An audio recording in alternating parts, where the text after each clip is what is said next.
Story time audio ബുക്സിലേക്ക് എല്ലാവർക്കും സ്വാഗതം. ജോസി ഭാഗമറ്റം എഴുതിയ നോവൽ തടങ്കൽപ്പാളയം തുടരുന്നു. ഭാഗം 17. ആ വീട്ടുകാരെങ്ങോട്ട് പോയി? അവരെങ്ങോട്ട് പോകാനാ? ബെന്നിച്ചൻ്റെ ഒരു കൂട്ടുകാരനുണ്ട് കോട്ടയത്ത്, സ്റ്റെനി. അവനിപ്പോൾ അവരെ കൂടെ താമസിപ്പിച്ച് ചെലവിന് കൊടുക്കുക. എത്ര നാൾ കൊടുക്കുമെന്ന് കാണണം. വിൻസെൻ്റ് സ്നേഹിച്ച പെണ്ണിനെയാണ് ഔസേപ്പച്ചൻ കല്യാണം കഴിച്ചതെന്ന് കേട്ടു. അങ്ങനെ ഞാനൊരു ഉപകാരം ചെയ്തു. തൂക്കിക്കൊല്ലാനുള്ളവന് എന്തായാലും പെണ്ണ് കിട്ടാൻ പറ്റത്തില്ലല്ലോ. അവൻ്റെ പെണ്ണിനെ വല്ലവനും കൊണ്ടുപോയെന്നൊരു വിഷമം വേണ്ടല്ലോ എന്ന് കരുതിയാ ഞാൻ അവളെ കെട്ടിയത്. അത് കാരണം ഇപ്പോൾ അവളോടും വൈരാഗ്യമായി. അതുകൊണ്ടല്ലേ അവളുടെ നേർക്ക് അക്രമം കാട്ടിയത്. എനിക്ക് ഔസേപ്പച്ചൻ്റെ വൈഫിനെ ഒന്ന് കണ്ടാൽ കൊള്ളാമായിരുന്നു. അയ്യോ, അതുമാത്രം പറയല്ലേ. വിന്നിച്ചൻ്റെ ആക്രമണം ഉണ്ടായ ശേഷം അവൾ ആകെ പേടിച്ചിരിക്കുക. ആരോടും മിണ്ടാട്ടമില്ല. സ്നേഹിച്ച പുരുഷൻ ജയിലിൽ ചാടി വന്ന് കൊല്ലാൻ ശ്രമിക്കുമെന്നൊന്നും അവൾ കരുതിയില്ലല്ലോ. അവൾ മാനസികമായിട്ട് ആകെ തകർന്നിരിക്കുക. ഒന്നോർത്താൽ ഭയങ്കരമല്ലേ അവളുടെ അവസ്ഥ. സത്യം പറഞ്ഞാൽ അവൾ ഒരു നീതികേടും വിന്നിച്ചനോട് കാണിച്ചിട്ടില്ല. തൂക്കിക്കൊല്ലാനുള്ള ഒരുത്തന് വേണ്ടി വെറുതെ ജീവിതം കളയണ്ടല്ലോ എന്ന് കരുതി മനസ്സില്ലാ മനസ്സോടെ കല്യാണത്തിന് സമ്മതിച്ചു. ഇപ്പോൾ അവൻ ജയിലിൽ ചാടി അവളെ കൊല്ലാൻ നടക്കുന്നു. വിജിയുമായി കൂടിക്കാഴ്ച നടക്കില്ലെന്ന് സീമയ്ക്ക് ഉറപ്പായി. ഒരു ചോദ്യം കൂടെ. ഈ സെബാസ്റ്റ്യൻ ബ്ലേഡ് കമ്പനി നടത്തിയ വകയിൽ ഏതാണ്ട് 3.5 കോടിയോളം രൂപ മുക്കിയിട്ടുണ്ടെന്നാണല്ലോ കേട്ടത്. അയാൾ ഈ പണമെല്ലാം എന്തു ചെയ്തു? മറുപടി പറയാൻ ഔസേപ്പച്ചൻ അല്പസമയമെടുത്തു. അതാ ഞാനും ആലോചിക്കുന്നത്. ദോഷം പറയരുതല്ലോ. ലാവിഷായിട്ടായിരുന്നു അവൻ്റെ ജീവിതം. ബെൻസ് കാറേലല്ലായിരുന്നോ നടപ്പ്. സ്ത്രീ വിഷയത്തിൽ അവൻ കുറേ കാശ് ഓടിച്ചിട്ടുണ്ട്. ലംബടനല്ലായിരുന്നോ ലംബടൻ? ഔസേപ്പച്ചൻ ചിരിച്ചു. വിജി അവിടെങ്ങാനും ഉണ്ടോ എന്ന് സീമ എല്ലായിടവും ഒന്ന് കണ്ണോടിച്ചു. കാണാനില്ല. സീമ എഴുന്നേറ്റു. ഇനി വല്ലതും ചോദിക്കാനുണ്ടോ? ഇല്ല, തീർന്നു. പേരെന്തുവാന്നാ പറഞ്ഞേ? സീമ ജോൺസ്. നല്ല പേര്. ഇത്രയും ചെറുപ്പവും സൗന്ദര്യമുള്ള പെൺപിള്ളേര് ഇപ്പം പത്രത്തിലൊക്കെ ജോലി ചെയ്യുന്നുണ്ടല്ലോ. പത്രത്തിൽ ചേരുന്ന കാലത്ത് എനിക്ക് ഇതിനേക്കാൾ ചെറുപ്പവും സൗന്ദര്യവും ഉണ്ടായിരുന്നതാ. സീമ ചിരിയോടെ പറഞ്ഞു. രസികത്തിയാണല്ലോ. ഞാൻ കുടിക്കാനൊന്നും തന്നില്ല, അത് മറന്നു. സാരമില്ല, ഇനിയൊരിക്കലാവട്ടെ. ഇനിയും വരുമോ? ഒന്നും പറയാൻ പറ്റില്ല. എപ്പോൾ വേണേലും വരാൻ കേട്ടോ. ജീവനെടുത്ത് ഉള്ളംകൈയിൽ വെച്ചുകൊണ്ട് ഇതിനകത്തിരിക്കുന്ന എനിക്കൊരു നേരമ്പോക്കുമാകും. ശരി, സഹകരണത്തിന് നന്ദി. ഔസേപ്പച്ചൻ വാതിൽ തുറന്നു കൊടുത്തു. ഗേറ്റിലേക്ക് നടക്കുന്നതിനിടയിൽ സീമ തിരിഞ്ഞ് ഒന്ന് കണ്ണോടിച്ചു. 2ാം നിലയിലെ ഒരു ജനൽ കർട്ടൻ വകഞ്ഞു മാറ്റി ഒരു സ്ത്രീരൂപം നിൽക്കുന്നത് അവൾ കണ്ടു. പെട്ടെന്ന് തന്നെ കർട്ടൻ വീണ അത് മറിഞ്ഞു. സീമ പിന്നെ പള്ളിത്താഴ്ച സെബാസ്റ്റ്യൻ്റെ വീട്ടിലേക്കാണ് പോയത്. തൻ്റെ ആഗമനോദ്ദേശം അറിയിച്ചപ്പോൾ സെബാസ്റ്റ്യൻ്റെ അപ്പനും അമ്മയും സഹോദരങ്ങളും അവളോട് സംസാരിക്കാൻ തയ്യാറായി. അവനുണ്ടായിരുന്നപ്പോൾ ഒരു വിഷമവും ഞങ്ങൾ അറിഞ്ഞിട്ടില്ല. ആർക്കും ഒരു ദ്രോഹവും അവൻ ചെയ്തിട്ടില്ല. എന്നിട്ടും എൻ്റെ മോനെ പച്ച ജീവനോടെ സെബാസ്റ്റ്യൻ്റെ അപ്പൻ അഗസ്റ്റ്യൻ ഗദ്ഗതത്തോടെയാണ് സംസാരിച്ചത്. പായിപ്പാട്ട് വിൻസെൻ്റ് തന്നെയാണ് സെബാസ്റ്റ്യനെ കൊന്നതെന്ന് നിങ്ങൾക്ക് ഉറപ്പാണോ? അതെന്താ കുഞ്ഞെ അങ്ങനെ ഒരു ചോദ്യം? കോടതി തൂക്കിക്കൊല്ലാൻ വിധിച്ചത് ചുമ്മാതെയാണോ? സെബാസ്റ്റ്യൻ നാട്ടുകാരിൽ നിന്ന് പിരിച്ചെടുത്ത പണം മുഴുവൻ എന്തു ചെയ്തു? ഒന്നും സമ്പാദിച്ചിട്ടില്ലേ?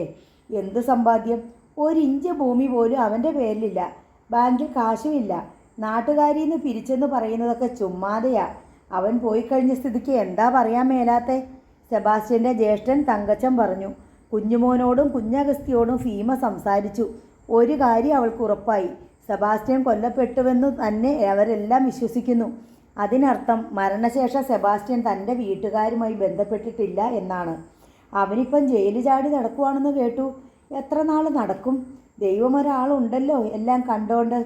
എൻ്റെ കുഞ്ഞിനെ അരിങ്കൊല ചെയ്ത് അവൻ്റെ തലയിൽ ഇടുത്തി വീഴട്ടെ. സെബാസ്റ്റ്യൻ്റെ അമ്മ തലയിൽ കൈവച്ച് പ്രാഗി. അവൻ ചത്തെന്ന് കേട്ടാലേ എനിക്ക് സമാധാനമാകത്തുള്ളൂ. സീമ കല്ലിങ്കൽ ദേവസിക്കുട്ടിയുടെ വീട്ടിലും പോയി. വിൻസെൻ്റ് വിജിയെ ആക്രമിച്ചതിൽ അവർക്കുള്ള പ്രതികരണം എന്താണെന്ന് അറിയുക എന്ന വ്യാജേനയാണ് സീമ അവരെ സമീപിച്ചത്. ദേവസിക്കുട്ടിയോ ആങ്ങളമാരോ വീട്ടിലുണ്ടായിരുന്നില്ല. വിജിയുടെ അമ്മയാണ് സംസാരിച്ചത്. വിജി ഇപ്പോൾ ഇവിടെ വരാറില്ലേ? സീമ തിരക്കി. വല്ലപ്പോഴും വരും.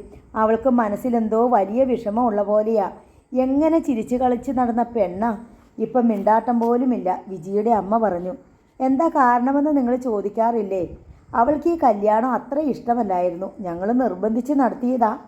ഔസേപ്പച്ചൻ എങ്ങനെയാ വിജിയോട്? അവൻ അവളെ വലിയ കാര്യമാണ്. വീട്ടിൽ പോകണമെന്ന് പറയുമ്പോൾ അവൻ കാറിൽ കയറ്റി ഇവിടെ കൊണ്ടുവരും. തിരിച്ചു പോകുമ്പോൾ കൂടെ കൊണ്ടുപോവുകയും ചെയ്യും. ഇപ്പോൾ എത്ര നാളായി ഇവിടെ വന്നിട്ട്? കുറേ നാളായി. ഞങ്ങൾ വല്ലപ്പോഴും അവിടെ ചെന്ന് അവളെ കാണും. അല്ലെങ്കിലും എല്ലാ ഞായറാഴ്ചയും പള്ളിയിൽ വെച്ച് കാണാലോ. ഓ, ഏത് കുർബാനയ്ക്കാണ് വിജി വരാറ്? 10 മണിക്കുള്ള കുർബാനയ്ക്ക്. ഔസേപ്പച്ചൻ കാറിൽ കൊണ്ടുവിട്ടിട്ട് പോകും. കുർബാന കഴിയുമ്പോൾ വന്ന് തിരിച്ചു കൊണ്ടുപോവുകയും ചെയ്യും. ഔസേപ്പച്ചൻ പള്ളി പോകാറില്ലേ? പായിപ്പാട്ട ചെറുക്കൻ ജയിലിൽ ചാടിയ പിന്നെ പള്ളി കയറാറില്ല. പള്ളിക്കകത്ത് അവൻ ഒളിച്ചു നിന്ന് വല്ലതും ചെയ്താലോ എന്ന് പേടിച്ചിട്ടാണെന്നാണ് വിജി പറയാറ്. ആ സ്ത്രീ തെല്ല് നേരം ആലോചനയിൽ മുഴുകിയിരുന്നു. എന്നിട്ട് സീമയെ നോക്കി. ഇനി വല്ലതും ചോദിക്കാനോ പറയാനോ ഉണ്ടെങ്കിൽ പിള്ളേരും അവരുടെ അപ്പനും കൂടി ഇങ്ങ് വന്നിട്ടായിക്കോട്ടെ. ഞാൻ വല്ല മണ്ടത്തരവും പറഞ്ഞിട്ട് പത്രത്തിൽ അടിച്ചു വന്നാൽ എനിക്കിവിടെ കിടക്കപ്പുറതി കാണുകയില്ല. അമ്മച്ചി പറഞ്ഞതൊന്നും ഞാൻ പത്രത്തിൽ എഴുതില്ല. അത് ഞാൻ ആദ്യമേ ഉറപ്പ് തന്നതല്ലേ. വേറൊരു ദിവസം വന്ന് ഞാൻ ബാക്കിയുള്ളവരെ കണ്ടോളാം. എന്നാൽ അതാ നല്ലത്. വിജിയുടെ അമ്മ സംഭാഷണം അവസാനിപ്പിച്ചു. പതിവ് പോലെ ഞായറാഴ്ച ഔസേപ്പച്ചൻ്റെ കാറ് 9:45 പള്ളി അങ്കണത്തിലെത്തി. മുൻസീറ്റിൽ നിന്ന് വിജി ഇറങ്ങി പള്ളിയിലേക്ക് പോയി. ഔസേപ്പച്ചൻ പിൻസീറ്റിലുണ്ടായിരുന്ന അംഗരക്ഷകരെയും കൂട്ടി മടങ്ങി. ഇനി 11-ന് തിരിച്ചു വന്നാൽ മതി. അപ്പോഴൊക്കെ പള്ളിയിലെ ചടങ്ങുകൾ അവസാനിക്കൂ. വിജി സ്ത്രീകൾക്കിടയിലൂടെ ദേവാലയത്തിൻ്റെ മധ്യഭാഗത്തേക്ക് നീങ്ങുകയായിരുന്നു. ആരോ അവളുടെ കൈത്തണ്ടയിൽ പിടിച്ചു നിർത്തി. വിജി പെട്ടെന്ന് മുഖം തിരിച്ചു നോക്കി. സീമയായിരുന്നു അത്. വിജി വേഗം അവിടെ തന്നെ മുട്ടുകുത്തി നിന്ന് നെറ്റിയിൽ കുരിശു വരച്ചു. വികാരിയച്ചൻ സുവർണ മേലങ്കി അണിഞ്ഞ് അൾത്താരയിലേക്ക് കടന്നു വന്നു. പിന്നാലെ നീളൻ കുപ്പായമിട്ട സഹായികളും എത്തി. കപ്പ്യാർ ധൂപക്കുറ്റിയിലേക്ക് കുന്തിരിക്കം വാരിയിട്ടു. അൾത്താരിയിൽ സുഗന്ധമുള്ള പുകപടലങ്ങൾ വ്യാപിച്ചുകൊണ്ടിരുന്നു. പ്രാർത്ഥനാഗാനം ആലപിച്ചു തുടങ്ങിയപ്പോൾ സീമ വീണ്ടും വിജിയുടെ കൈത്തണ്ടിയിൽ പിടിച്ചു. ദേവാലയത്തിൻ്റെ വലതു പാർശ്വത്തിലേക്ക് വാതിലിന് നേർക്ക് കണ്ണുകൊണ്ട് രാജ്യം കാട്ടിയിട്ട് സീമ മുൻപേ നീങ്ങി. വിജി അവിടെ തന്നെ നിന്നു. സീമ പുറത്തിറങ്ങി കഴിഞ്ഞപ്പോൾ വിജിയും ആളുകൾക്കിടയിലൂടെ സാവധാനം നടന്നു. സീമ പുറത്ത് കാത്തു നിന്നിരുന്നു. വിജി ചുറ്റുപാടുകൾ നിരീക്ഷിച്ചു. എന്നെ ഓർമ്മയുണ്ടോ? സീമ ചോദിച്ചു. ഉവ്വ്, ഒരിക്കൽ എന്നെ കാണാൻ വന്നിട്ടുണ്ടല്ലോ. വിന്നിച്ചൻ ജയിലിൽ കിടക്കുമ്പോൾ. ഞാനിന്നലെ വീട്ടിലും വന്നിരുന്നു. ഞാൻ കണ്ടു. ഔസേപ്പച്ചനെ കാണാനല്ല, വിജിയെ കാണാനാണ് വാസ്തവത്തിൽ ഞാൻ അവിടെ വന്നത്. വിജി ചോദ്യഭാവത്തിൽ നോക്കി. എനിക്ക് വിജിയുടെ സഹായം വേണം. എന്തു സഹായം? ഔസേപ്പച്ചന് വരുന്ന ചില ഫോൺ കോളുകളുടെ നമ്പർ നോട്ട് ചെയ്ത് എനിക്ക് തരണം. വിജി അവളെ സൂക്ഷിച്ചു നോക്കി. എന്തിന്? ഒരു നിരപരാധിയെ തൂക്കുമരത്തിൽ നിന്ന് രക്ഷിക്കാൻ. വിജി ചുറ്റും നോക്കി. പിന്നെ സീമയുടെ മുഖത്തേക്ക് നോട്ടമൂന്നി. അവളുടെ മിഴികളിൽ 1000 ചോദ്യങ്ങളുണ്ടായിരുന്നു. പ്രത്യേകിച്ചും കേരളത്തിന് വെളിയിൽ നിന്നുള്ള നമ്പറുകൾ. ഔസേപ്പച്ചനൊരു പോക്കറ്റ് ഫോൺ ബുക്കോ ഡിജിറ്റൽ ഡയറിയോ കാണുമല്ലോ. അതിലുള്ള നമ്പറുകൾ കൂടി തരാൻ കഴിയുമെങ്കിൽ ഉപകാരമായി. ഔസേപ്പച്ചൻ എൻ്റെ ഭർത്താവാണ്. എല്ലാം എനിക്കറിയാം വിജി. ജയിൽ ചാടി വന്ന വിൻസെൻറ്റിനെ വിജി 3-4 തവണ മുന്നറിയിപ്പ് കൊടുത്ത് രക്ഷിച്ചതും അറിയാം. ആ ഒരൊറ്റ വിശ്വാസത്തിലാണ് ഞാൻ സഹായത്തിന് വിജിയെ സമീപിക്കുന്നതും ചില കാര്യങ്ങൾ തുറന്നു പറയുന്നതും. ഫോൺ നമ്പറുകൾ കിട്ടിയാൽ എന്താണ് പ്രയോജനം? കൊല്ലപ്പെട്ടുവെന്ന് നമ്മളെല്ലാം കരുതിയ സെബാസ്റ്റ്യൻ എവിടെയോ ജീവിച്ചിരിപ്പുണ്ട് എന്നൊരു സംശയം. വിജി നടുക്കം കൊണ്ടതുപോലെ ഒന്ന് പിടഞ്ഞു. അവളുടെ കണ്ണുകളിൽ അവിശ്വസനീയത നിറഞ്ഞു. അപ്പോൾ കൊല്ലപ്പെട്ടതോ? അത് മറ്റൊരാളാണെന്ന് സംശയമുണ്ട്. വിജിയുടെ നോട്ടം വിദൂരതയിലേക്ക് നീണ്ടു. ഞാൻ എക്സ്ചേഞ്ചിൽ പോയി ഒരു അന്വേഷണം നടത്തിയിരുന്നു. സീമ തുടർന്നു. പക്ഷേ മറ്റൊരാളുടെ ഫോണിലേക്ക് വരുന്ന നമ്പറുകൾ ചോർത്താൻ സ്വകാര്യ വ്യക്തികൾക്ക് അവകാശമില്ല. ഒന്നുകിൽ പോലീസ് ആവശ്യപ്പെടണം, അല്ലെങ്കിൽ ഏതെങ്കിലും ഗവൺമെൻറ് ഡിപ്പാർട്ട്മെൻറ്റുമായി ബന്ധപ്പെട്ട് പരാതി കിട്ടിയിരിക്കണം. ഔസേപ്പച്ചൻ്റെ ടെലിഫോൺ ബില്ലിൻ്റെ ഒരു ഡ്യൂപ്ലിക്കേറ്റ് ഞാൻ സംഘടിപ്പിച്ചു. അതിൽ കോളർ ID സൗകര്യം രേഖപ്പെടുത്തിയിട്ടുണ്ട്. ഔസേപ്പച്ചൻ്റെ ഫോണിന് കോളർ ID ഉണ്ട് അല്ലേ? ബെഡ്റൂമിലെ ഫോണിനുണ്ട്. വിന്നിച്ചൻ വിളിച്ചാൽ അത് എവിടെ നിന്നാണെന്ന് ഐഡൻറ്റിഫൈ ചെയ്യാൻ വേണ്ടി അടുത്തയിടെ സംഘടിപ്പിച്ചതാണ്. പക്ഷേ ഞാൻ എങ്ങോട്ടും വിളിക്കാതിരിക്കാൻ വേണ്ടി അത് ലോക്ക് ചെയ്ത് വെച്ചിരിക്കും. അത് സാരമില്ല. അതിലെ അപ്പ് ആൻഡ് ഡൗൺ ബട്ടണുകൾ പ്രസ് ചെയ്ത് നോക്കിയാൽ ആ ഫോണിലേക്ക് വന്ന നമ്പറുകൾ ഡിസ്പ്ലേ ഡയലിൽ തെളിയും. പുതിയ ഫോണാണെങ്കിൽ 100 നമ്പറുകൾ വരെ മെമ്മറിയിൽ കിടക്കും. അത് നോക്കി കുറിച്ചെടുത്താൽ മതി. വിന്നച്ചൻ ഇപ്പോൾ എവിടെയുണ്ട്? സീമ ഒരു നിമിഷം സംശയിച്ചു. എന്നിട്ട് വിജയെ സൂക്ഷിച്ചു നോക്കി. കോയമ്പത്തൂരിൽ. ഈ രഹസ്യം മറ്റാരും അറിയരുത്. എൻ്റെ ജീവിതം പണയം വെച്ചുള്ള കളിയാണിത്. സീമയാണോ ജയിലിൽ ചാടാൻ സഹായിച്ചത്? അതെല്ലാം ഞാൻ പിന്നീട് പറയാം. നിരപരാധിയായ ആ മനുഷ്യനെ രക്ഷിക്കാൻ വിജിയെക്കൊണ്ട് കഴിയുന്ന സഹായങ്ങൾ ചെയ്യുമെന്ന പ്രതീക്ഷയിലാണ് ഞാനിവിടെ വന്നത്. സെബാസ്റ്റ്യൻ ജീവിച്ചിരിപ്പുണ്ടെന്ന് ഉറപ്പാണോ? ഉറപ്പില്ല വിജി. പക്ഷെ അന്ന് കൊല്ലപ്പെട്ടത് അയാളല്ലെന്ന് ഏതാണ്ട് തീർച്ചയായി. വിന്നിച്ചൻ എന്നെപ്പറ്റി പറയാറുണ്ടോ? വേബുതുവോടെ വിജി സീമയെ നോക്കി. വിജിക്കല്ലേ എന്നേക്കാൾ വിൻസെൻറ്റിനെ അറിയാവുന്നത്? ആ ഉറപ്പിലല്ലേ വിൻസെൻ്റ് എന്നെ ഇങ്ങോട്ട് അയച്ചത്? വിജി ദൂരെയുള്ള ഗിരിനിരകളെ നോക്കി. അവൾ ഒരു നെടുവീർപ്പ് അയച്ചു. സീമ ഒരു കടലാസ് തുണ്ട് അവൾക്ക് നൽകി. ഇതെൻ്റെ സെൽഫോൺ നമ്പറാണ്. എന്തെങ്കിലും കിട്ടിയാൽ വിളിച്ചറിയിക്കുക. ഔസേപ്പച്ചൻ്റെ വീട്ടിൽ നിന്ന് വിളിക്കരുത്, ഒന്നുകിൽ പുറത്തുനിന്ന്. ഔസേപ്പച്ചൻ എന്നെ തനിയെ പുറത്തു വിടാറില്ല, എപ്പോഴും കൂടെ ഉണ്ടാവും. വിജിയുടെ വീട്ടിൽ പോയിട്ട് വിളിക്കണം. അത് പറ്റില്ലേ? ഞാൻ ശ്രമിക്കാം. നല്ല കരുതൽ വേണം. ദാ അമ്മ. വിജിയുടെ അമ്മ താമസിച്ചു പോയതിനാൽ തിടുക്കപ്പെട്ട് പള്ളിമുറ്റത്ത് കൂടി വരുന്നുണ്ടായിരുന്നു. എല്ലാം പറഞ്ഞ പോലെ. വിജിയുടെ കൈ പിടിച്ചമർത്തിയിട്ട് സീമ ദേവാലയത്തിനുള്ളിലേക്ക് കടന്നു. മേശപ്പുറത്തിരുന്ന സെൽഫോൺ ശബ്ദിക്കുന്നത് കേട്ട് സീമ കമ്പ്യൂട്ടർ ചെയർ ഉരുട്ടിക്കൊണ്ട് മേശയ്ക്ക് അടുത്ത് ചെന്നു. ആകാംക്ഷയോടെ സെൽഫോൺ എടുത്ത് കാതോട് ചേർത്തു. ഹലോ ഹലോ, ഞാനാ കൃഷ്ണപ്രസാദ്. സീമയ്ക്ക് നിരാശ തോന്നി. Hi, good evening. അവളുടെ പ്രതികരണം തണുത്തിരുന്നു. ഓഫീസിൽ നിന്നായിരുന്നു ആ കോൾ. മുളങ്കരയിൽ നിന്ന് സീമ മടങ്ങിയെത്തിയിട്ട് ദിവസം 3 കഴിയുന്നു. ഇതുവരെ വിജിയുടെ വിളിയൊന്നുമില്ല. കോയമ്പത്തൂരിൽ നിന്ന് വിൻസെൻറ്റിൻ്റെ കോളുമില്ല. ഓരോ ദിവസവും അവൾ ഈ രണ്ടിടത്തു നിന്നും കോൾ പ്രതീക്ഷിക്കുന്നുണ്ടായിരുന്നു. വിൻസെൻറ്റിന് എന്തെങ്കിലും ആപത്ത് പിണഞ്ഞുവോ എന്നായിരുന്നു അവൾക്ക് പേടി. പിറ്റേന്ന് സീമ ഓഫീസിലേക്ക് പോകുന്ന വഴി സെൽഫോൺ ശബ്ദിച്ചു. കൈൻറ്റിഹോണ്ട റോഡിൻ്റെ ഒഴിഞ്ഞ അരികിലേക്ക് ഒതുക്കി നിർത്തി സീമ ഹാൻഡ്സെറ്റ് ചെവിയോട് ചേർത്ത് പിടിച്ചു. ഹലോ ഹലോ, വിജിയാണ്. സീമയല്ലേ? അതെ, എവിടുന്നാ വിജി? എൻ്റെ വീട്ടിൽ നിന്ന്. അവൾ അടക്കി പിടിച്ച് സംസാരിക്കും പോലെ തോന്നി. സീമ വേഗം ബാഗിൽ നിന്ന് ഡയറിയും പേനയും എടുത്തു. പറഞ്ഞോളൂ. ഔസേപ്പച്ചൻ്റെ ഫോണിലെ കോളർ ID മെമ്മറി ഇന്നലെ ഞാൻ ചെക്ക് ചെയ്തു. ആകെ 72 കോളുകൾ. കേരളത്തിൽ നിന്ന് വെളിയിൽ നിന്ന് 7 എണ്ണം. ഏതൊക്കെയാ? വിജി ഓരോന്നായി നമ്പർ പറയാൻ തുടങ്ങി. 08036111645. സീമ ഓരോന്നും തിടുക്കത്തിൽ എഴുതിയെടുത്തുകൊണ്ടിരുന്നു. 2 നമ്പറുകൾ കൂടി വിജി പറഞ്ഞു കൊടുത്തു. ഇനിയുള്ളത് 4ഉം ഒരേ നമ്പറിൽ നിന്നുള്ള കോളാ. ഞാൻ ഫോളോ ചെയ്യുന്നുണ്ട്. പറഞ്ഞു. 08156522244. 4ഉം ഇതേ നമ്പർ തന്നെയാണോ? അതെ. ഔസേപ്പച്ചനുണ്ടോ അടുത്ത്? ബ്രദറുമായി സംസാരിച്ചുകൊണ്ട് ഡൈനിങ് റൂമിൽ ഇരിക്കുക. Thank you very much. ഇത് മതിയോ? പോരാ, വിജിയുടെ സഹായി ഇനിയും വേണം. ഇതൊക്കെ വെറും ബിസിനസ് നമ്പറുകളാണോ എന്ന് തീർച്ചയില്ലല്ലോ. ഇനിയും ചെക്ക് ചെയ്യണം. ഓക്കെ, വെക്കട്ടെ. ശരി. സീമ സെറ്റ് ഓഫ് ചെയ്തു. കൈൻറ്റിഹോണ്ട സ്റ്റാർട്ട് ചെയ്ത് ഓഫീസിലേക്ക് ഓടിച്ചു പോയി. ഓഫീസിൽ ചെന്നയുടനെ അവൾ ചെയ്തത് ഡയറക്ടറി തപ്പിയെടുത്ത് നമ്പറുകളുടെ കോഡ് ഏത് സ്ഥലത്തെയാണെന്ന് തപ്പുകയായിരുന്നു. 044-ൽ 2 നമ്പറുകൾ മദ്രാസിൽ നിന്നുള്ള കോളുകളാണ്. 080 ബാംഗ്ലൂർ. 08-ൽ തുടങ്ങുന്ന നമ്പറുകളെല്ലാം കർണാടക സ്റ്റേറ്റിലേതാണ്. 4 തവണ ആവർത്തിക്കപ്പെട്ട നമ്പർ അവൾ സൂക്ഷ്മമായി പരിശോധിച്ചു. 08156522244. ചിക്ബലാപൂർ. ഹേയ് രവി. സീമ തൊട്ടടുത്ത ക്യൂബിക്കിളിൽ ഇരുന്ന സഹപ്രവർത്തകനെ മേശപ്പുറത്തടിച്ച് വിളിച്ചു.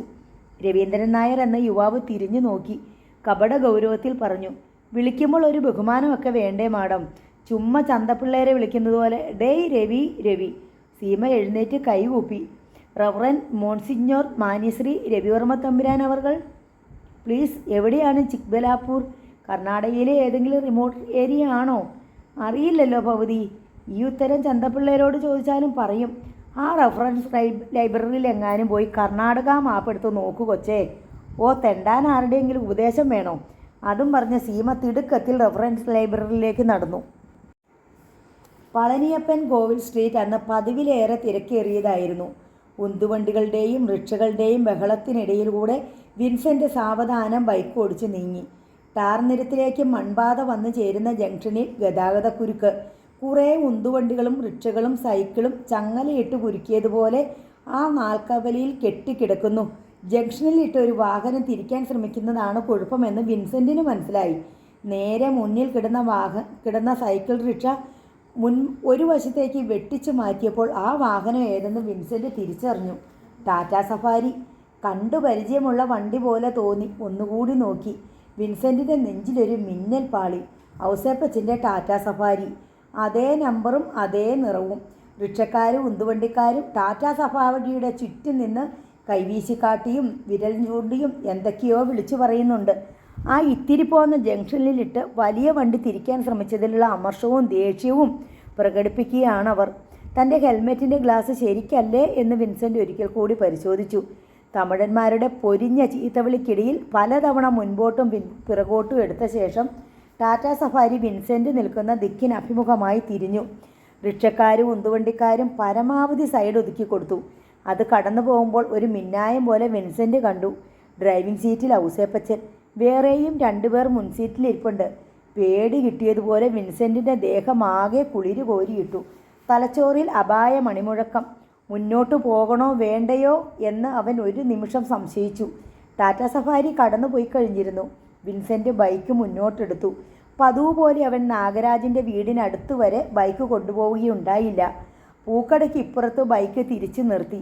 താക്കോലെടുത്ത് കയ്യിൽ പിടിച്ചുകൊണ്ട് സൂക്ഷ്മതയോടെ മുന്നോട്ട് നീങ്ങി. വിൻസെൻ്റ് 4 പാടും നോക്കി. അടുത്ത വീടിൻ്റെ മുറ്റത്ത് 2 കുട്ടികൾ കളിക്കുന്നുണ്ട്. തല നരച്ച പാട്ടി അവരുടെ കളി ശ്രദ്ധിച്ച് മുറ്റത്തിരുന്നു കൊണ്ട് ചീപ്പ് ഉപയോഗിച്ച് മുടിയിലെ ജട വിടർത്തുന്നു. സംശയിച്ച് നിൽക്കുന്ന വിൻസെൻറ്റിനെ കണ്ട് പാട്ടി ചിരിച്ചു. ലത ഉള്ള ഇർക്ക്. അകത്തേക്ക് ചെല്ലാൻ അവർ ആംഗ്യം കാട്ടി. വീട്ടിനുള്ളിൽ മറ്റാരുമില്ലെന്ന് വിൻസെൻറ്റിന് മനസ്സിലായി. ലതയുടെ പേര് ചൊല്ലി വിളിച്ചുകൊണ്ട് അയാൾ വാതിൽ തള്ളി തുറന്നു. അടുപ്പിന് ചുവട്ടിലായിരുന്ന ലത വേഗം വാതിൽക്കിലേക്ക് വന്നു. വിൻസെൻറ്റിനെ കണ്ട് അവൾ ചിരിച്ചു. നീങ്കളാ, ഇവിടെ ആരെങ്കിലും വന്നോ? ഇല്ലയേ. അവൾ കള്ളം പറയുകയാണെന്ന് വിൻസെൻറ്റിന് തോന്നി. ലത എന്നോട് കള്ളം പറയരുത്. ഞാൻ നിജമാ സൊൽറേ. ഔസേപ്പച്ചൻ ഇവിടെ വന്നില്ലേ? അവളുടെ മുഖം വിളറി, തല താണു. നീങ്ക പാത്തിയാ? ആ, അവൻ എങ്കിട്ടേ ചൊന്നാര് അവരിങ്ക വന്ന വിഷയം ആരുക്കിട്ടേ ചൊല്ലിക്കൂടാതെന്ന്. അവൻ നിനക്ക് എന്തു തന്നു? ബ്ലൗസിനുള്ളിൽ നിന്ന് ഏതാനും 100 രൂപ നോട്ടുകൾ അവൾ എടുത്തു കാട്ടി. ഞാനിവിടെ ഉണ്ടെന്ന് നീ അവനോട് പറഞ്ഞു അല്ലേ? അതുക്ക് എന്നെ സാർ, നാങ്ക ரொம்ப സന്തോഷമാ അവൻകിട്ടേ ചൊല്ലിട്ടാറേ. അവനത് കേട്ടിട്ട് വലിയ സന്തോഷമായോ? തെരിയേല. അവളെ കുറ്റപ്പെടുത്തിയിട്ട് കാര്യമില്ലെന്ന് വിൻസെൻറ്റിന് മനസ്സിലായി. അവളെ സംബന്ധിച്ചിടത്തോളം തൻ്റെ കൂട്ടുകാരനാണ് ഔസേപ്പച്ചൻ. താൻ ഇവിടെ വന്നിരുന്നുവെന്നും ഇവിടെ താമസിച്ചുവെന്നും അവൾ സന്തോഷത്തോടെ തന്നെയാവും അവനോട് പറഞ്ഞിട്ടുണ്ടാവുക. ഞാൻ ഏതാവത് തപ്പ് പണിട്ടുങ്കളാ? നിഷ്കളങ്കമായ ആ ചോദ്യത്തിന് മുമ്പിൽ അവൻ പതറി. ഇല്ല, പക്ഷേ അവൻ വന്ന വിവരം എന്നോട് പറയരുതെന്ന് പറഞ്ഞത് എന്തുകൊണ്ടാണെന്ന് നീ അവനോട് ചോദിച്ചോ? ഇല്ലയേ. നാഗരാജനെ കൊന്നത് ഔസേപ്പച്ചനാണെന്ന് അവളോട് തുറന്നു പറഞ്ഞാലോ എന്ന് വിൻസെൻ്റ് ആലോചിച്ചു. അതിൻ്റെ പേരിൽ താൻ ജയിലിൽ പോകേണ്ടി വന്നുവെന്നും വധശിക്ഷയ്ക്ക് വിധിക്കപ്പെട്ടുവെന്നും ഇപ്പോൾ ജയിൽ ചാടി ഒളിവിൽ കഴിയുകയാണെന്നും പോലീസ് തന്നെ പിടികൂടാനായി അന്വേഷിച്ച് നടക്കുന്നുണ്ടെന്നും. വേണ്ട, ആ മനസ്സ് നോവിക്കണ്ട. അവളുടെ നാഗരാജണ്ണൻ എന്തെങ്കിലും തിരിച്ചു വരുമെന്ന പ്രതീക്ഷയിൽ അവൾ ജീവിച്ചു കൊള്ളട്ടെ. ഞങ്ങൾ തമ്മിൽ അല്പം പിണക്കത്തിലാണ്, അത്രയേയുള്ളൂ. ഞാൻ പോട്ടെ. എങ്ക പോറേ? വിൻസെൻ്റ് ഒരു നിമിഷം ആലോചിച്ചു. മേട്ടുപ്പാളയം പോകണം, അതിനുശേഷം ഊട്ടിക്ക്. അണ്ണനെ എങ്കയാവത് പാത്തിരിക്കാൻ നീങ്കെ. നിന്റെ അണ്ണനെ എവിടെ കണ്ടാലും ഞാൻ പറയും ഉടൻ തിരിച്ചു വരണമെന്ന്. വേണ്ട, അവൾ പാരവശ്യത്തോടെ കൈയെടുത്ത് വിലക്കി. ഇங்கே തിരുമ്പി വരക്കൂടാതെന്ന് ചൊല്ലണം. അവളുടെ തൊണ്ട ഇടറി, മിഴികൾ നിറഞ്ഞു. അമ്മാവും തങ്കച്ചിയും ഇங்கே സൗഖ്യമായിരിക്കെന്ന് ചൊല്ലണം. ആലിപ്പഴം പോലെ കണ്ണീർ കണങ്ങൾ അടർന്നു വീണു. ഒരേങ്ങിലോടെ അവൾ പെട്ടെന്ന് അകത്തേക്ക് ഓടിപ്പോയി. അകത്ത് ചുമരും ചാരി ഒരു നിഴൽ പോലെ നാഗരാജൻ്റെ അമ്മ കാതോർത്തിരിക്കുന്നത് ഒരു മാത്രം നേരത്തേക്ക് കണ്ടു. വാതിൽ താനേ വന്നടഞ്ഞു. വിൻസെൻ്റ് ഹൃദയഭാരത്തോടെ പിന്തിരിഞ്ഞു. നിലത്തവൻ അമർത്തി ചവിട്ടി നടന്നു. ഔസേപ്പച്ചൻ്റെ നെഞ്ചിലാണ് ഇടതുകാൽ വലതുകാൽ. അവൻ്റെ ഇടതുകാൽ വലതുകാൽ അവൻ്റെ മുഖത്ത്. അങ്ങനെ ഓരോ ചൂടും മാറി മാറി. നെഞ്ചിൽ മുഖത്ത്, നെഞ്ചിൽ മുഖത്ത്. നിഷ്ഠൂര, നിനക്ക് എങ്ങനെ കഴിഞ്ഞു? ഇവളുടെ നാഗരാജണ്ണനെ ക്രൂരമായി കൊല ചെയ്തിട്ട് കണ്ണീർ തുള്ളി പോലെ പരിശുദ്ധമായിരുന്ന ഇവളുടെ ജീവിതത്തിൽ വിഷം കലക്കിയിട്ട് വീണ്ടും ഇവളുടെ മുമ്പിൽ വന്നു നിന്ന് ചിരിക്കാൻ നിനക്ക് എങ്ങനെ കഴിഞ്ഞു? എത്രയെത്ര ജീവിതങ്ങളാണ് നീ പിച്ചി ചീന്തിയത്? വിൻസെൻറ്റിൻ്റെ കാൽക്കീഴിൽ മൺതരികൾ അമർന്നു പൊടിഞ്ഞു. സബ് എഡിറ്റർ വിനോദ് ഒരു കമ്പ്യൂട്ടർ പ്രിൻ്റും കയ്യിൽ പിടിച്ച് സീമ ജോൺസിൻ്റെ ക്യൂബിക്കിളിലേക്ക് വന്നു. എടോ, ഒരു എക്സ്ക്ലൂസീവ് ന്യൂസ്. എന്താ? തിരക്ക് പിടിച്ച ന്യൂസ് പാഡിൽ എന്തോ എഴുതിക്കൊണ്ടിരുന്ന സീമ മുഖമുയർത്തി. താൻ ആ ജയിൽ ചാട്ടക്കാരൻ്റെ ഒരു സ്റ്റോറി ചെയ്തില്ലേ? അയാൾ കോയമ്പത്തൂരുണ്ടെന്ന്. സീമ നടുങ്ങി വിളറി. എവിടെ? ആര് പറഞ്ഞു? അതിന് താനെന്തിനാ ഇത്ര എക്സൈറ്റഡ് ആവുന്നേ? ദാ കുറച്ച് മുമ്പ് SP ഓഫീസിൽ നിന്ന് ചോർന്ന് കിട്ടിയ ന്യൂസാ. തനിക്ക് ഇൻട്രസ്റ്റ് ഉള്ള കേസാണല്ലോ എന്ന് കരുതിയാ കാണിച്ചേക്കാമെന്ന് വെച്ചത്. വിനോദ് കയ്യിലുള്ള കടലാസ് സീമയുടെ നേർക്ക് നീട്ടി. തട്ടിപ്പറിക്കും പോലെ അവൾ അത് വാങ്ങി വായിച്ചു നോക്കി. സെബാസ്റ്റ്യൻ കൊലക്കേസിൽ വധശിക്ഷയ്ക്ക് വിധിക്കപ്പെട്ട് വിയ്യൂർ സെൻട്രൽ ജയിലിൽ കഴിയവേ വിദഗ്ധമായി രക്ഷപ്പെട്ട വിൻസെൻ്റ് കോയമ്പത്തൂരിലുള്ളതായി പോലീസിന് വിവരം ലഭിച്ചിരിക്കുന്നു. തൃശൂർ SP ഓഫീസിലേക്ക് ഏതോ അജ്ഞാതൻ ഫോണിൽ വിളിച്ച് രഹസ്യ വിവരം നൽകിയതിനെ തുടർന്ന് വൻ പോലീസ് സന്നാഹം കോയമ്പത്തൂരിലേക്ക് തിരിച്ചിട്ടുണ്ട്. പ്രതി ഒളിച്ചു പാർക്കുന്ന സ്ഥലത്തെ സംബന്ധിച്ച് പോലീസിന് വളരെ വ്യക്തമായ വിവരം ലഭിച്ചിട്ടുണ്ടെന്നും 24 മണിക്കൂറിനുള്ളിൽ പ്രതിയെ പിടികൂടാൻ കഴിയുമെന്നും ചില പോലീസ് വൃത്തങ്ങളിൽ നിന്നും അറിയിക്കുന്നു. തുടർന്ന് സെബാസ്റ്റ്യൻ കൊലക്കേസിനെക്കുറിച്ചും പ്രതി രക്ഷപ്പെടാനിടയായ സാഹചര്യങ്ങളെക്കുറിച്ചുമുള്ള ലഘുവിവരണങ്ങൾ. കടലാസ് പിടിച്ച വിരലുകൾക്ക് വിറിയലുണ്ടെന്ന് തോന്നി. സീമ അത് ടേബിളിന് മീതെ വെച്ചു. കൈകൾ മേശവിളമ്പിൽ പിടിക്കുകയും ചെയ്തു. ഇത്രയും സമയം വേണോടോ ഇത് വായിക്കാൻ? വിനോദ് ചോദിച്ചു. നെഞ്ചിൽ പെരുമ്പറം മുഴങ്ങുന്നുണ്ടെങ്കിലും സ്വാഭാവികത കൈവരിക്കാൻ ശ്രമിച്ചുകൊണ്ട് വിളറിയ പുഞ്ചിരിയോടെ സീമ വിനോദിനെ നോക്കി. ഓ, ഇത്രയേ ഉള്ളോ? ഞാൻ കരുതി പ്രതിയെ പോലീസ് അറസ്റ്റ് ചെയ്തിട്ടുണ്ടെന്ന്. പോലീസിന് കിട്ടിയ വിവരം ശരിയാണെങ്കിൽ ഇതിനകം അറസ്റ്റ് കഴിഞ്ഞിട്ടുണ്ടാകും. വിനോദ് പ്രിന്റിന് വേണ്ടി കൈ നീട്ടി. നമുക്ക് മാത്രമേ ഇത് കിട്ടിയിട്ടുള്ളൂ. ന്യൂസ് എഡിറ്റർക്ക് SP ഓഫീസുമായുള്ള കണക്ഷൻ അറിയാമല്ലോ, അങ്ങനെ കിട്ടിയതാ. വിനോദ് കമ്പ്യൂട്ടർ പ്രിൻ്റ് തിരിച്ചു വാങ്ങി അയാളുടെ ഇരിപ്പിടത്തിലേക്ക് പോയി. സീമ ഇതിനകം നല്ലപോലെ വിയർത്ത് കഴിഞ്ഞിരുന്നു. അവൾ എഴുന്നേറ്റ് ഫാനിൻ്റെ സ്പീഡ് കൂട്ടി. ദേഹത്തിനൊരു തളർച്ച. എങ്ങനെ കിട്ടി പോലീസിന് ഈ രഹസ്യ വിവരം? ഫോൺ സന്ദേശം നൽകിയ അജ്ഞാതൻ ആരാണ്? അതൊരു ഒറ്റിക്കൊടുക്കലായിരിക്കണമല്ലോ. വിൻസെൻ്റ് ഇതിനകം പിടിക്കപ്പെട്ടിട്ടുണ്ടാവുമോ? വയ്യ, ഇരിപ്പുറയ്ക്കുന്നില്ല. സീമ എഴുന്നേറ്റ് കൊറിഡോറിലൂടെ നടന്നു. എന്നിട്ടും പാരവശ്യം അടങ്ങുന്നില്ല. പാദം മൂടിക്കുഴയുന്ന ചെളിയിലൂടെയാണ് നടക്കുന്നതെന്ന് തോന്നി. കഴിഞ്ഞ 4 ദിവസമായി വിൻസെൻറ്റിനെക്കുറിച്ച് വിവരമൊന്നുമില്ല. എന്തോ ആപത്ത് പിടിഞ്ഞിട്ടുണ്ടെന്ന് സംശയം തോന്നിയിരുന്നു. സീമ വീണ്ടും സീറ്റിൽ ചെന്നിരുന്നു. കൈ രണ്ടും മേശമേലൂന്നി കൈവെള്ളയ്ക്കുള്ളിൽ നെറ്റി താങ്ങി. അടുത്ത ക്യൂബിക്കിളിൽ ഇരുന്ന രവീന്ദ്രൻ നായർ ചോദിച്ചു, എന്തു പറ്റിയിടോ തനിക്ക്? തലവേദന. അത്രയുള്ളൂ, ഒരു ടാബ്ലറ്റ് അടിച്ചാൽ തീരാനുള്ളതല്ലേ ഉള്ളൂ. സീമ എഴുന്നേറ്റു. ന്യൂസ് എഡിറ്ററുടെ ക്യാബിനിൽ ചെന്നു. AC-യുടെ തണുപ്പിലേക്ക് കടന്നപ്പോൾ അല്പം ആശ്വാസം. സാർ? സുഖമില്ല സാർ, ഭയങ്കര തലവേദന. കുറേശ്ശെ ടെമ്പറേച്ചറുമുണ്ട്. കോൾഡ് പിടിച്ചേക്കുമെന്നൊരു സംശയം. ശരിക്കും തനിക്ക് പനി പിടിച്ചുവെന്ന് അവൾക്ക് തോന്നിയിരുന്നു. വീട്ടിൽ പോണെങ്കിൽ പൊയ്ക്കൊള്ളൂ. അവളുടെ ആഗ്രഹം മനസ്സിലാക്കിയതുപോലെ അയാൾ പറഞ്ഞു. Sir, page? അത് രവി വിനോദും കൂടി ചെയ്യട്ടെ, ഞാൻ പറഞ്ഞോളാം. Thank you sir. സീമ തൻ്റെ സീറ്റിലെത്തി. ബാഗും ഫയലും എടുത്തു. ആരോടും ഒന്നും പറഞ്ഞില്ല. ഹേയ്, താൻ പോവുകയാണോ? രവീന്ദ്രൻ പിന്നിൽ നിന്ന് വിളിച്ചു. സുഖമില്ല, ലീവ്. അവൾ തളർന്ന മട്ടിൽ നടന്നു. താഴെ പാർക്കിംഗ് ഏരിയയിൽ ചെന്ന് കൈനറ്റിക് ഹോണ്ട സ്റ്റാൻഡിൽ ഇറക്കി. അപ്പോൾ ബാഗിനുള്ളിൽ നിന്ന് സെൽഫോണിൻ്റെ സംഗീതം കേട്ടു. സീമ സ്കൂട്ടർ സൈഡ് സ്റ്റാൻഡിൽ വെച്ചിട്ട് ബാഗ് തുറന്ന് സെൽഫോൺ എടുത്തു. ഹലോ ഹലോ, സീമയാണോ? ജീസസ്, വിൻസെൻറ്റിൻ്റെ സ്വരം. എവിടുന്നാ വിളിക്കുന്നേ?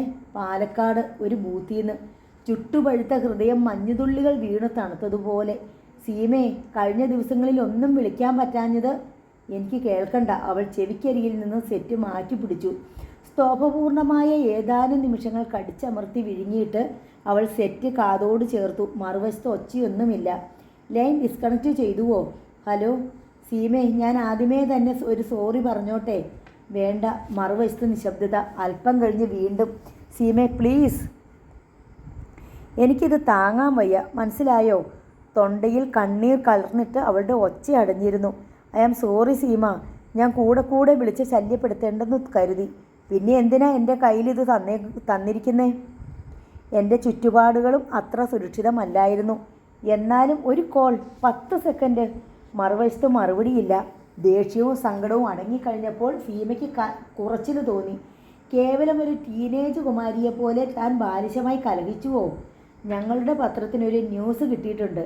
കോയമ്പത്തൂരിൽ ഒളിവിൽ കഴിയുന്ന തടവ് ചാടിയ കൊലപ്പുള്ളിയെ പിടികൂടാൻ പോലീസ് സംഘം അങ്ങോട്ട് തിരിച്ചിട്ടുണ്ടെന്ന്. അവൾ ആകാംക്ഷ നിറഞ്ഞ് സമചിത്തതയോടെ പറഞ്ഞു. ഞാൻ ഊഹിച്ചു. എന്താണ് സംഭവിച്ചത്? ഔസേപ്പച്ചൻ നാഗരാജിൻ്റെ വീട്ടിൽ വന്നിരുന്നു. സീമയ്ക്ക് ആശങ്കയായി. വിന്നിച്ചായനെ കണ്ടോ? ഇല്ല, പക്ഷെ ഞാൻ കണ്ടു. എന്നിട്ട്? നാഗരാജിൻ്റെ പെങ്ങളിൽ നിന്ന് അവനെല്ലാം അറിഞ്ഞു. അവനായിരിക്കണം പോലീസിൽ അറിയിച്ചത്. വേഗം പറയ്. അപ്പോഴേ ഞാൻ അപകടം മണത്തു. കോയമ്പത്തൂരിൽ നിന്ന് വിട്ടുപോന്നു. സീമയ്ക്ക് ആശ്വാസമായി. ഇനി എന്തു ചെയ്യും? അതെനിക്കറിയില്ല. സീമ ഏതാനും നിമിഷം ആലോചിച്ചു. എന്നിട്ട് പറഞ്ഞു, ഇങ്ങോട്ട് പോരൂ. അത് അപകടമല്ലേ? എനിക്കുടനെ കാണണം. കഴിയുമെങ്കിൽ ഇന്ന് രാത്രി തന്നെ. പ്രധാനപ്പെട്ട ചില കാര്യങ്ങൾ ആലോചിക്കാനും പറയാനുമുണ്ട്. ഞാൻ എവിടെ വരണം? എൻ്റെ വീട്ടിൽ. വഴി അറിയാമല്ലോ? അറിയാം, പക്ഷെ ബൈക്ക് മുമ്പത്തെ പോലെ തന്നെ അത് അവിടെ എവിടെയെങ്കിലും അത് സേഫ് അല്ല സീമേ. പോലീസ് ഇപ്പോൾ കോയമ്പത്തൂർ എത്തിയിട്ടുണ്ടാവണം. നാഗരാജിൻ്റെ വീട്ടിലും അവർ ചെല്ലും. എനിക്കൊരു ബൈക്കുണ്ടെന്ന വിവരം അവരറിയാതിരിക്കില്ല. സീമ ആലോചനയിൽ മുഴുകി. സാരമില്ല, ഉടനുടൻ തീരുമാനങ്ങൾ എടുത്തേ പറ്റൂ. പാലക്കാട്ട് ഏതെങ്കിലും 2 വീലർ വർക്ക്ഷോപ്പിൽ ബൈക്ക് ഏൽപ്പിച്ചാലോ? എന്തു പറഞ്ഞ് ഏൽപ്പിക്കും? ഉടനെ തിരിച്ചെടുക്കാൻ പറ്റില്ലല്ലോ. ഇനി ബൈക്കിലുള്ള സഞ്ചാരം അപകടമാണ്.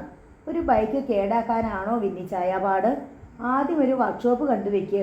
ബൈക്കിൻ്റെ എന്തെങ്കിലുമൊക്കെ വലിച്ചു പറിച്ച് കളഞ്ഞിട്ട് തള്ളിക്കൊണ്ടുപോയി കൊടുത്തേക്കണം. ഒരു യാത്ര പോവുകയാണ്, 4-5 ദിവസം കഴിഞ്ഞേ വരൂ, അപ്പോഴേക്കും റിപ്പയർ ചെയ്ത് വെച്ചേക്കണം എന്ന് പറഞ്ഞാൽ പോരെ? നിശബ്ദത. മറുവശത്ത് ആലോചനയാണെന്ന് മനസ്സിലായി. ഓക്കെ, എന്നിട്ട് ഏതെങ്കിലും ഒരു ബസ്സിൽ കയറി തൃശ്ശൂരേക്ക് വരിക. ഇടയ്ക്ക് ചെക്കിംഗ് ഉണ്ടാകുമോ എന്നാണ് പേടി. അങ്ങനെ ഉണ്ടാകുമോ? സാധ്യത കുറവാണ്. കോയമ്പത്തൂരിൽ എന്നെ കിട്ടാതെ വരുമ്പോൾ അവർ മേട്ടുപ്പാളയത്തേക്ക് പോകാനാണ് സാധ്യത. അവിടുന്ന് ഊട്ടിയിലേക്കും. നാഗരാജൻ്റെ പെങ്ങളോട് ഞാൻ അങ്ങനെയാണ് പറഞ്ഞിരിക്കുന്നത്. എങ്കിൽ ധൈര്യമായി ഇങ്ങോട്ട് പോരൂ. വീട്ടിൽ എവിടെയുണ്ടാവും സീമ? ടെറസിൽ. വീടിൻ്റെ പിന്നാമ്പുറത്ത് കോമണി ചാരി വെച്ചിരിക്കും. എന്തെങ്കിലും അപകടമുണ്ടെങ്കിൽ എൻ്റെ റൂമിൽ ലൈറ്റ് ഉണ്ടാവും. അതാണ് സിഗ്നൽ. അല്ലെങ്കിൽ ഞാൻ ലൈറ്റ് അണഞ്ഞിരിക്കും. വീട് തെറ്റുമോ? ഇല്ല, എനിക്ക് ഓർമ്മയുണ്ട്. ഇപ്പോൾ 7 മണി. രാത്രി 11 മണി കഴിഞ്ഞ് ഇവിടെ എത്തിയാൽ മതി. അപ്പോഴേക്ക് ഇവിടെ എല്ലാവരും ഉറങ്ങിയിരിക്കും. 12-നും 1-നും ഇടയ്ക്ക് വരും. ശരി, വെക്കട്ടെ. ഓക്കെ. സീമ സെറ്റ് ഓഫാക്കി എന്തൊക്കെയോ ആലോചിച്ച് അല്പനേരം നിന്നു. പിന്നെ കൈനറ്റിക്കൊണ്ട് സ്റ്റാർട്ടാക്കി പുറത്തേക്ക് കുതിച്ചു. വഴിമധ്യേ ഒരു കടയിൽ കയറി എലൈറ്റ് ബ്രെഡിൻ്റെ ഒരു ഫാമിലി പാക്കും കുറച്ച് പഴവും വാങ്ങി.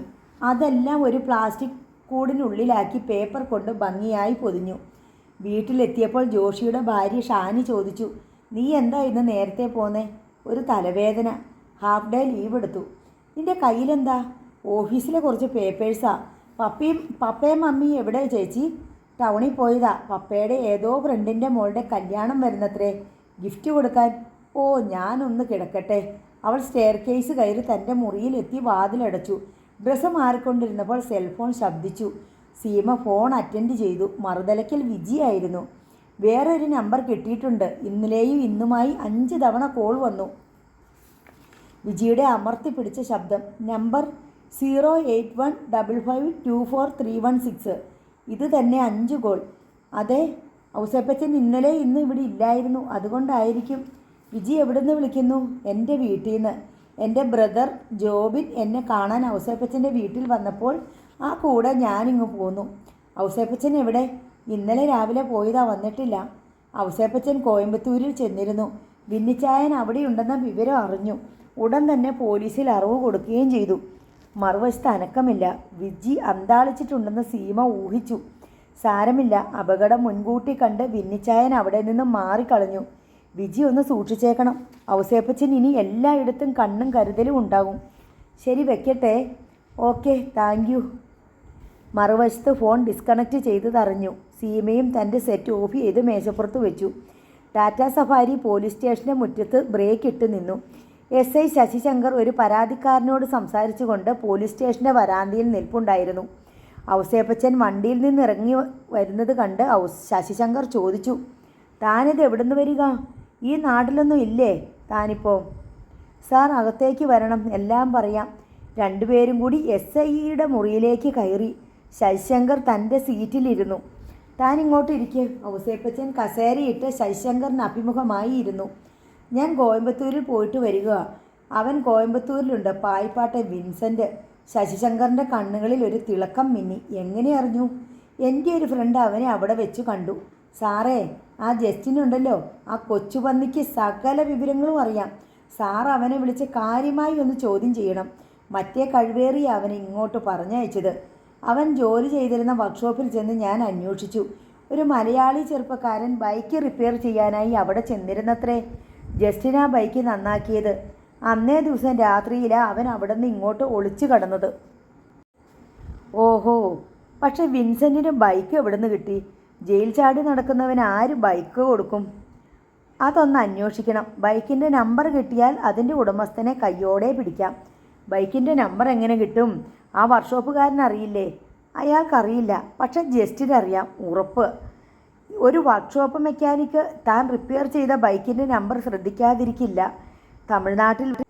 തമിഴ്നാട്ടിൽ വെച്ച് ഒരു കേരള വണ്ടി റിപ്പയർ ചെയ്യുമ്പോൾ പ്രത്യേകിച്ചും. അതുമാത്രമല്ല, ആ ബൈക്കിൽ വന്നതും മറ്റാരുമല്ല, അവൻ്റെ സ്വന്തം ചേട്ടനാണ്. അപ്പോൾ പിന്നെ എന്തായാലും നമ്പർ നോട്ട് ചെയ്യാതിരിക്കില്ല. അത് ശരിയാണ്. ജസ്റ്റിൻ ഇപ്പോൾ എവിടെയുണ്ട്? അത് എനിക്കറിയാം. ഇൻസ്പെക്ടർ ഏതാനും നിമിഷം ആലോചിച്ചിരുന്നു. എന്നാൽ ഇനി സമയം കളയാനില്ല. അയാൾ എഴുന്നേറ്റ് തൊപ്പിയെടുത്ത് തലയിൽ വെച്ചു. എസ് ഐ ശശിശങ്കറും ഔസേപ്പച്ചനും കയറി വരുന്നത് കൊണ്ട് ആനി ഭയചകിതയായി. നോവൽ നാളെ വീണ്ടും തുടരും.